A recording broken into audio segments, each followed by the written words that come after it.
حزب الأحزاب لغزو المدينة المنورة في غزوة الأحزاب؟ من حزب الأحزاب لغزو المدينة؟ يهود المدينة. من هم؟ بني النضير. بني النضير. بني النضير، كلام سليم. بني النضير. وكان اليهود في المدينة 3 قبائل أساسية. من هم؟ بني النضير واحد. بني النضير وبني قينقاع. أيوه. وبني قريظة. وبني قريظة. ومن حزب الأحزاب، من جمع الأحزاب لغزو المدينة المنورة، من هم؟ بني النضير. بني النضير. وإجابة سليمة. و20,000 ريال ابتداء في مبتدأ سؤال تصاعدي قد نصل ل 100,000 لو مشيت معنا بشكل جيد. السؤال رقم 2 يقول: من كان يقود المشركين ويقود جيش المشركين في غزوة الأحزاب؟ استعين بالناس، استعين. هو حيجاوب. أبو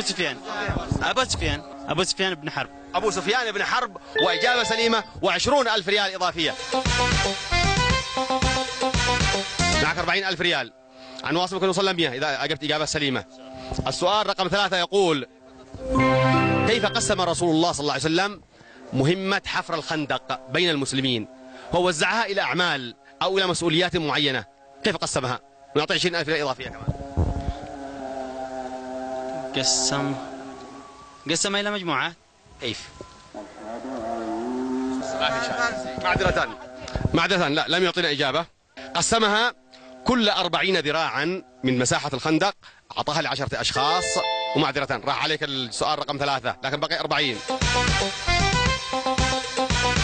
السؤال رقم 4 يقول: السؤال رقم 4: جرت مبارزة شهيرة في إطار غزوة الخندق بين الإمام علي كرم الله وجهه وواحد من كبار فرسان قريش الذي قفز الخندق.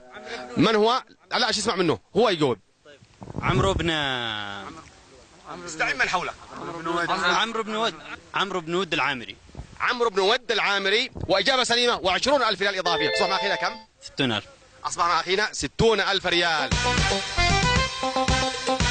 السؤال الأخير يقول: أحد كبار المشركين كان من سادات المشركين وجاء مسلما إلى رسول الله صلى الله عليه وسلم، فقال رسول الله: اكتم إسلامك وعد إليهم وخذل عنا. من هو؟ هو نعيم. نعيم من؟ ابن مسعود. نعيم بن مسعود. من؟ نعيم بن مسعود. وإجابة سليمة. و20,000 ريال إضافية. وأصبح مع أخينا كم؟ 80,000. أصبح معه 80,000 ريال. و80,000 ريال لأخي. اسمك يا أخي الكريم؟ جمال الخولاني. جمال الخولاني، هنا في العاصمة صنعاء وفي مركز رئيس الجمهورية لرعاية الأيتام. مبروك عليك الجائزة.